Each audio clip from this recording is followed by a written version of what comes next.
క్రింది వాటిలో green house వాయువులను గుర్తించండి. క్రింది వాటిలో గ్రీన్ హౌస్ వాయువులను గుర్తించండి. మనకి క్రిందిచ్చిన ఆప్షన్స్‌లో గ్రీన్ హౌస్ వాయువులు ఏంటివి? మీథేన్, నీటి ఆవిరి, నైట్రస్ ఆక్సైడ్. ఈ 3 కూడా మనకి గ్రీన్ హౌస్ వాయువులు అవుతాయి. మీథేన్, నీటి ఆవిరి, నైట్రస్ ఆక్సైడ్ ఈ 3 కూడా గ్రీన్ హౌస్ వాయువులు. అవాయు శ్వాసక్రియ వీటిలో జరగవచ్చు. అవాయు శ్వాసక్రియ వేటిలో జరగవచ్చు? ఈస్ట్‌లో అవాయు శ్వాసక్రియ జరుగుతుంది. కండరాల్లో అవాయు శ్వాసక్రియ జరుగుతుంది. బ్యాక్టీరియాలో కూడా అవాయు శ్వాసక్రియ జరుగుతుంది. కాబట్టి అవాయు శ్వాసక్రియ ఈస్ట్, కండరాలు, బ్యాక్టీరియాలో జరగవచ్చు.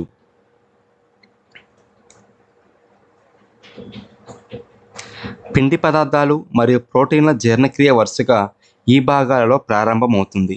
మనకి పిండి పదార్థాల జీర్ణక్రియ అనేది నోట్లో ప్రారంభమైతే ప్రోటీన్ల జీర్ణక్రియ జీర్ణాశయంలో ప్రారంభమవుతుంది. కాబట్టి పిండి పదార్థాల జీర్ణక్రియ నోరు, ప్రోటీన్ల జీర్ణక్రియ జీర్ణాశయంలో ప్రారంభమవుతుంది.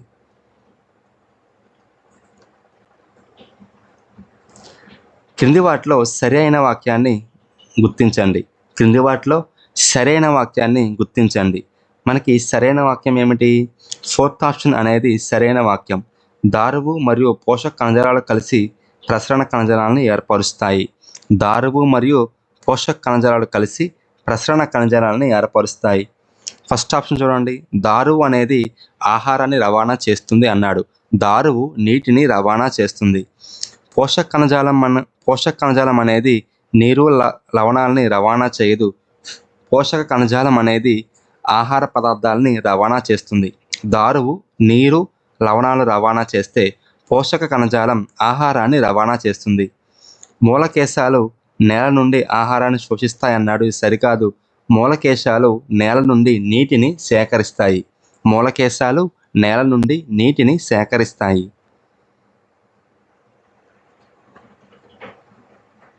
హృదయ స్పందన, రక్తంలో చక్కెర స్థాయి పెరుగుదలకు, కరోనరీ ధమని మరియు కంటిపాప వ్యాసం కావడానికి కారణమయ్యే హార్మోన్ ఏమిటి? మనకి వీటన్నింటికి కారణమయ్యే హార్మోన్ ఏమిటి? అడ్రినలిన్. ఏమిటి? అడ్రినలిన్.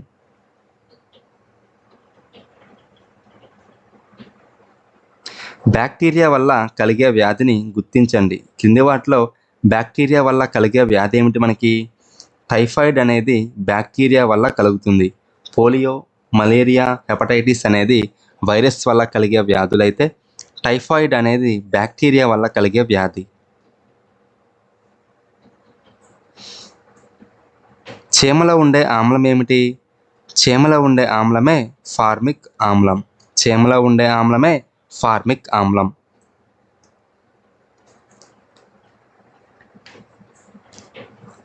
క్రింది వాటిలో ఎడారి మొక్క యొక్క అనుకూలనం కానిది. క్రింది వాటిలో ఎడారి మొక్క యొక్క అనుకూలనం కానిదేమిటి? పత్రాలు ముళ్ళ వలె రూపాంతరం చెందుతాయి అనేది ఎడారి మొక్క యొక్క లక్షణమే. కాండం దళసరి మైనపు పొరచే కప్పబడి ఉంటుంది అనేది ఎడారి మొక్క యొక్క లక్షణమే. కాండం ఆకుపచ్చగా ఉండి కిరణజన్య సంయోగ క్రియను జరుపుతుంది అనేది కూడా మనకి ఎడారి మొక్క యొక్క లక్షణమే. కానీ వేర్లు నేల పైభాగంలో ఉండి బాష్పోత్సేకం జరుపుతాయి అనేది సరైనది కాదు. మనకి వేర్లు నేల పైభాగంలో ఎక్కడ ఉంటుంది? మడ అడవుల్లో ఉంటాయి. మడ అడవుల్లో ఉండే వృక్షాల్లోనే వేర్లు పైభాగంలో ఉండి శ్వాసక్రియ జరుపుతాయి. కాబట్టి థర్డ్ ఆప్షన్ మనకి సరైనది కాదు. త్వచ జీవోత్పత్తిలో పాల్గొనే కణాంగం ఏమిటి? త్వచ జీవోత్పత్తిలో పాల్గొనే కణాంగం అంతర్జీవ ద్రవ్యజాలం. అంతర్జీవ ద్రవ్యజాలం అనేది త్వచ జీవోత్పత్తిలో పాల్గొంటుంది. ఒక నానో సెకను దేనికి సమానం? ఒక నానో సెకను దేనికి సమానం? 10⁻⁻9 సెకన్కి సమానం. బంగాళదుంప గుండా విద్యుత్తుని ప్రవహింపజేసినప్పుడు ధనధ్రువం వద్ద నీలి ఆకుపచ్చ పొర ఏర్పడడానికి కారణం ఏమిటి? బంగాళదుంప గుండా విద్యుత్తును ప్రవహింపజేసినప్పుడు ధనధ్రువం వద్ద నీలి ఆకుపచ్చ మచ్చ ఏర్పడడానికి కారణం విద్యుత్ యొక్క రసాయన ఫలితం వల్ల నీలి ఆకుపచ్చ మచ్చ అనేది ఏర్పడుతుంది. మీరు మీ చేతిని ఒక వెలుగుతున్న కొవ్వొత్తి ప్రక్క భాగంలో ఉంచిన కొవ్వొత్తి నుండి చేతికి ఉష్ణ ప్రసారం దీనివల్ల జరుగుతుంది. మనం ఒక కొవ్వొత్తి దగ్గర మన చేతిని కొంచెం దూరంలో పెడితే కొవ్వొత్తికి మనకి మధ్య ఎలాంటి యానకం ఉండదు కదా! ఎలాంటి యానకం లేకుండా ఉష్ణ ప్రసారం జరిగితే దాన్నే మనం ఉష్ణ వికిరణం అంటాం. ఏంటి? ఉష్ణ వికిరణం. సూర్యుని కాంతి కూడా మనల్ని నేరుగా తాకుతుంది కదా! అది కూడా మనకి ఉష్ణ వికిరణానికి ఉదాహరణ. కార్బన్ యొక్క స్వచ్ఛమైన రూపం. కార్బన్ యొక్క స్వచ్ఛమైన రూపం ఏమిటి? మనకి కోక్ అనేది కార్బన్ యొక్క స్వచ్ఛమైన రూపం.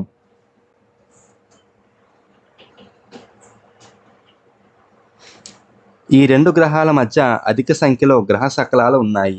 ఏ 2 గ్రహాల మధ్య? మనకి బృహస్పతి, కుజుడు గ్రహాల మధ్య అధిక సంఖ్యలో గ్రహ శకలాలు ఉన్నాయి.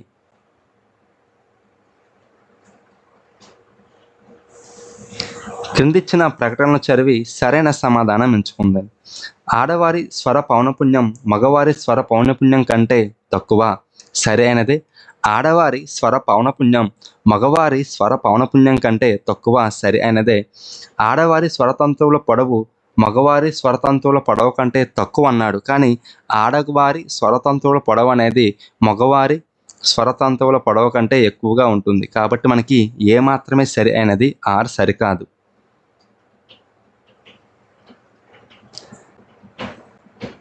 గ్రూపు మూలకాల కుటుంబానికి సంబంధించి సరైన సమాధానాన్ని ఎంచుకోండి. మనకి 3A గ్రూప్లో ఏముంటాయండి? 3A గ్రూప్లో బోరాన్ కుటుంబం ఉంటుంది. అలాగే 4A గ్రూప్లో ఏముంటుంది? 4A గ్రూప్లో కార్బన్ కుటుంబం ఉంటుంది. అలాగే 6A గ్రూప్లో ఏముంటుంది? 6A గ్రూప్లో చాల్కోజన్ కుటుంబం ఉంటుంది. 7A గ్రూప్లో ఏముంటుంది? హాలోజన్ కుటుంబం ఉంటుంది. మానవుని రక్త పీడనాన్ని కొలిచే పరికరం. మానవుని రక్త పీడనాన్ని కొలిచే పరికరం ఏమిటి? స్పిగ్నోమానోమీటర్ అనే పరికరాన్ని ఉపయోగించి మానవుని రక్త పీడనాన్ని కొలుస్తారు.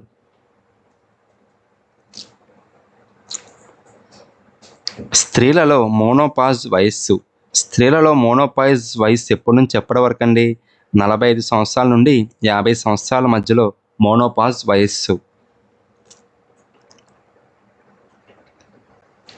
పశుగ్రాసంలోని రఫేజ్లలో ఎక్కువగా ఉండేవి. పశుగ్రాసంలోని రఫేజస్లలో ఎక్కువగా ఉండేదేమిటి? అధిక పీచు పదార్థం ఉంటుంది. డెంగ్యూ వాహకాన్ని గుర్తించండి. డెంగ్యూ వ్యాధి వాహకం ఏమిటి? కింది వాటిలో మనకి ఆడ ఎడీస్ దోమ. ఆడ ఎడీస్ దోమ ద్వారా మనకి డెంగ్యూ వ్యాధి వస్తే ఆడ అనాఫిలిస్ దోమ ద్వారా మలేరియా వ్యాధి వస్తుంది. ఆడ క్యూలెక్స్ దోమ ద్వారా మెదడువాపు వ్యాధి వస్తుంది. గూడు కింది భాగంలో ప్రవేశ ద్వారం ఏర్పరచుకునే విధంగా గూడు కట్టుకునే పక్షి. గూడు కింది భాగంలో ప్రవేశ ద్వారం ఏర్పరచుకునే విధంగా గూడు కట్టుకునే పక్షి గిజిగాడు లేదా నేత పక్షి.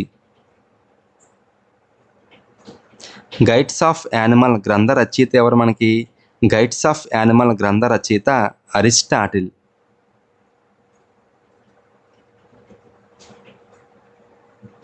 పర్యావరణ రహిత ఉత్సవాన్ని జరుపుకున్నటకు మంచి మార్గం. పర్యావరణ రహిత ఉత్సవాన్ని జరుపుకోవడానికి మంచి మార్గం ఏమిటి? ఇల్లు అలంకరించడానికి రీసైకిల్ చేసిన సామాగ్రి వినియోగించడం. ఇల్లు అలంకరించడానికి రీసైకిల్ చేసిన సామాగ్రి వినియోగించడం అనేది పర్యావరణ హిత ఉత్సవాన్ని జరుపుకోవడానికి మంచి మార్గం.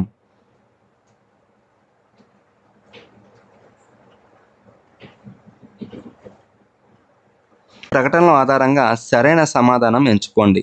సజీవకాలు కుళ్ళిపోతున్న కర్బన పదార్థాలపై పెరుగుతాయి అన్నాడు. కానీ చనిపోయిన కుళ్ళిపోతున్న కర్బన పదార్థాలపై పెరిగే ఏమిటి? మనకి పూర్తిగా ఆహారాలు. కాబట్టి స్టేట్మెంటే సరికాదు.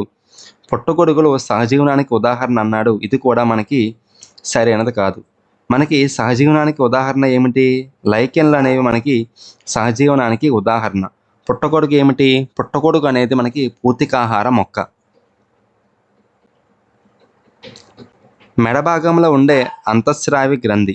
మెడభాగంలో ఉండే అంతఃస్రావి గ్రంథి ఏమిటి? మనకి థైరాయిడ్. మెడభాగంలో ఉండే అంతఃస్రావి గ్రంథి థైరాయిడ్. కింది స్టేట్మెంట్లను చదివి సరైన సమాధానం ఎంచుకోండి. చంద్రుని కక్షలో దాని స్థానాల వలన చంద్రకళలు ఏర్పడతాయి, సరే అయినదే. చంద్రుడు దాని ఉపరితలం నుండి సూర్యకాంతి పరావర్తనం చెందించడం వల్ల కనిపిస్తాడు, ఇది కూడా సరి అయినదే. కాబట్టి ఏ మరియు ఆరు సత్యాలు, ఆరు అనేది ఏకి సరి అయిన వివరణ. కింది వాటిలో సరి అయిన దానిని గుర్తించండి. మనకి మైమ్ కళాకారులు ఉపయోగించేది సంజ్ఞా భాష, సరి అయినదే. నృత్య కళాకారులు ఉపయోగించేవి ముద్రలు, ఇది కూడా సరి అయినదే. మైమ్ కళాకారులు సంజ్ఞా భాష, నృత్య కళాకారులు ముద్రలు ఉపయోగిస్తారు. ధ్వని యొక్క పిచ్ దీనిపై ఆధారపడుతుంది. ధ్వని యొక్క పిచ్ అనేది ఎల్లప్పుడూ పౌనపున్యంపై ఆధారపడి ఉంటుంది. ధ్వని యొక్క పిచ్ పౌనపున్యంపై ఆధారపడి ఉంటుంది. క్రింది వానిలో స్వచ్ఛ ఇంధనం. క్రింది వానిలో స్వచ్ఛ ఇంధనం ఏమిటి? మనకి సిఎన్జి, సంపీడ్య సహజ వాయువు అనేది మనకి స్వచ్ఛ ఇంధనం. కంప్రెసర్ న్యాచురల్ గ్యాస్ అనేది స్వచ్ఛ ఇంధనం. ఒక దండాయస్కాంతాన్ని ఇనుపరజలో ఉంచినప్పుడు ఆ ఇనుపరజ ఇక్కడికి ఆకర్షించబడుతుంది. ఒక దండాయస్కాంతాన్ని ఇనుపరజలో ఉంచినప్పుడు ఆ ఇనుపరజ ఇక్కడికి ఆకర్షించబడుతుంది. ఎక్కడికండి? ఈ ప్రశ్న సరిగ్గా లేదనమాట. కాబట్టి ఈ ప్రశ్నకి ఏం పెట్టినా సరే మార్క్ ఇవ్వడం జరిగింది 2025 డిఎస్సిలో. కాబట్టి మనకి 4 ఆప్షన్స్ సరి అయినవిగా ఇచ్చారు. విద్యుత్ ప్రవాహం వల్ల కలిగే ఉష్ణ ఫలితం వల్ల పనిచేసేది విద్యుత్ పొయ్యి అయితే, విద్యుత్ ప్రవాహం వల్ల కలిగే ఉష్ణ ఫలితం వల్ల పనిచేసేది విద్యుత్ పొయ్యి అయితే, విద్యుత్ ప్రవాహం వల్ల కలిగే అయస్కాంత ఫలితం ద్వారా పనిచేసేది కింది వాటిలో మనకి విద్యుత్ గంట అనేది విద్యుత్ ప్రవాహం వల్ల కలిగే అయస్కాంత ఫలితం వల్ల పనిచేస్తుంది. విద్యుత్ బల్బు, ఎల్ఈడి, హెయిర్ డ్రైయర్ ఈ మూడు కూడా విద్యుత్ ప్రవాహం వల్ల కలిగే ఉష్ణ ఫలితం వల్లే పనిచేస్తాయి. కాబట్టి విద్యుత్ ప్రవాహం వల్ల కలిగే అయస్కాంత ఫలితం ద్వారా పనిచేసేదే విద్యుత్ గంట. కార్బన్ డైఆక్సైడ్ వాయువు సున్నపు నీటి గుండా ప్రయాణించినప్పుడు అది పాల వలె తెల్లగా మారడానికి ఈ సమ్మేళనం ఏర్పడడం. కార్బన్ డైఆక్సైడ్ వాయువు సున్నపు నీటి నుండి ప్రయాణించినప్పుడు అది పాల వలె తెల్లగా మారడానికి కారణమైంది ఏమిటి? Calcium carbonate. నీటి మొక్క యొక్క వేర్లు. నీటి మొక్క యొక్క వేర్లు ఎలాంటి లక్షణాన్ని కలిగి ఉంటాయి? పరిమాణంలో చిన్నవిగా ఉండి మొక్కను దాని స్థానంలో పట్టి ఉంచుతాయి. నీటి మొక్క యొక్క వేర్లు పరిమాణంలో చిన్నవిగా ఉండి మొక్కను దాని స్థానంలో పట్టి ఉంచుతాయి. జీర్ణక్రియ పూర్తి అయ్యే భాగం. జీర్ణక్రియ పూర్తి అయ్యే భాగం ఏమిటి? మనకి చిన్న ప్రేగు. చిన్న ప్రేగు వద్ద జీర్ణక్రియ పూర్తి అవుతుంది. అండోత్పాదక జీవుల జతను గుర్తించండి. కింది వాటిలో అండోత్పాదక జీవుల జతలు. అండోత్పాదకాలు అంటే ఏమిటండి? గుడ్లు పెట్టే వాటిని గుర్తించాలి. కింది వాటిలో మనకి గుడ్లు పెట్టేవి ఏమిటి? చూడండి, కప్ప, బల్లి మాత్రమే మనకి గుడ్లు పెట్టే జీవులు. కాబట్టి అండోత్పాదక జీవులు ఏమిటి? మనకి కప్ప, బల్లి. మనకి డాల్ఫిన్ అనేది శిశోత్పాదక జీవి. అలాగే గొర్రె, గేదె ఈ రెండు కూడా మనకి శిశోత్పాదక జీవులు. మనకి కోడి గుడ్డు పెడుతుంది కానీ గాడిద కూడా మనకి శిశోత్పాదక జీవే. కాబట్టి అండోత్పాదక జీవుల జత ఏమిటి? కప్ప, బల్లి. ఇవి తాత్కాలిక గృహాలు కావు. ఇవి తాత్కాలిక గృహాలు కావు. ఏమిటవి? మనకి గుడిసె మరియు పెంకుటిల్లు అనేవి తాత్కాలిక గృహాలు కావు. గుడిసె మరియు పెంకుటిల్లు అనేవి తాత్కాలిక గృహాలు కావు.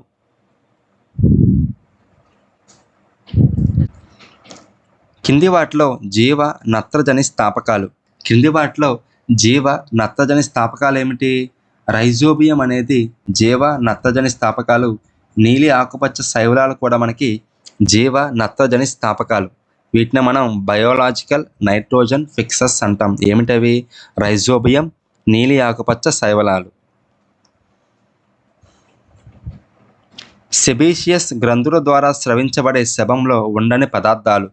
సెబేషియస్ గ్రంథుల ద్వారా స్రవించబడే శవంలో ఉండని పదార్థాలు ఏమిటి? మనకి హార్మోన్లు అనేవి సెబేషియస్ గ్రంథుల ద్వారా స్రవించే శవంలో ఉండవన్నమాట. ఇంకేముంటాయి? మైనం ఉంటుంది, స్టెరాల్స్ ఉంటాయి, ఫ్లాటీ ఆమ్లాలు ఉంటాయి, కానీ హార్మోన్స్ ఉండవు. మొసలిలో శ్వాస అవయవాలు. మొసలిలో శ్వాస అవయవాలు ఏమిటి మనకి? మొసలిలో శ్వాస అవయవాలు ఊపిరితిత్తులు. మొసలిలో శ్వాస అవయవాలు ఏమిటి? ఊపిరితిత్తులు. కాగితాన్ని ఎన్నిసార్లు రీసైకిల్ చేయవచ్చు? కాగితాన్ని ఎన్నిసార్లు రీసైకిల్ చేయవచ్చు? 5 నుంచి 7 సార్లు ఒక కాగితాన్ని రీసైకిల్ చేయవచ్చు.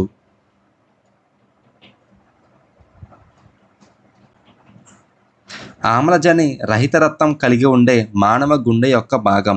ఆమ్లజని రహిత రక్తం కలిగి ఉండే మానవ గుండె యొక్క భాగం కుడి భాగం.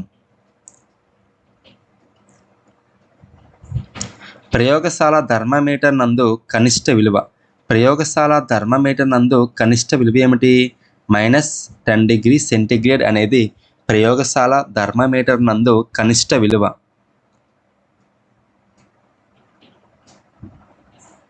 సమతల దర్పణం వల్ల ఏర్పడిన ప్రతిబింబ లక్షణాలు ఏమిటి? నిటారు, సమాన పరిమాణం, మిథ్యా ప్రతిబింబం. కాబట్టి సమతల దర్పణం వల్ల ఏర్పడిన ప్రతిబింబం యొక్క లక్షణాలు ఏమిటి? నిటారు, సమాన పరిమాణం, మిథ్యా ప్రతిబింబం.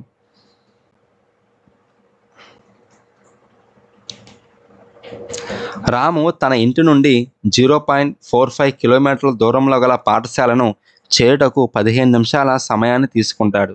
అయినా రాము యొక్క వడి మీటర్ పర్ సెకండ్లలో ఎంత మనకి?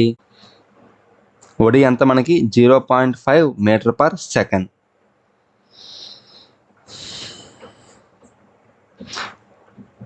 అనువర్తిత బలాన్ని ఎల్లప్పుడూ వ్యతిరేక దిశలో వ్యతిరేకించే బలమేమిటి?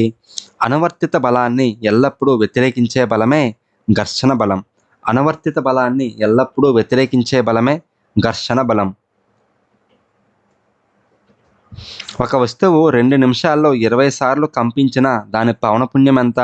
ఒక వస్తువు 2 నిమిషాల్లో 20 సార్లు కంపించిన దాని పౌనపుణ్యం 0.16 హెర్ట్జ్. విద్యుత్ ఉత్సర్గం ఈ సందర్భంలో జరుగుతుంది. విద్యుత్ ఉత్సర్గం అనేది 2 మేఘాల మధ్యలో జరగవచ్చు. మేఘాలకు భూమికి మధ్యలో కూడా విద్యుత్ ఉత్సర్గం జరగవచ్చు.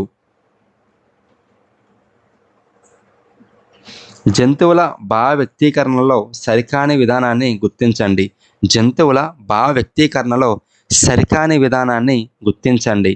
మనకి కుక్కలు తోక నూపుట దృశ్య భావ వ్యక్తీకరణ సరి అయినదే. బాబున్లు దువ్వుకొనుట స్పర్శ వ్యక్తీకరణ సరి అయినదే. తోడేళ్ళు ఊలపెట్టుట శ్రవణ భావ వ్యక్తీకరణ ఇది కూడా సరి అయినది. కానీ మనకి 4th ఆప్షన్ తేనెటీగల వాగల్ డ్యాన్స్ అనేది మనకి దృశ్య భావ వ్యక్తీకరణ కిందకి వస్తుంది కానీ రసాయన భావ వ్యక్తీకరణ కాదు.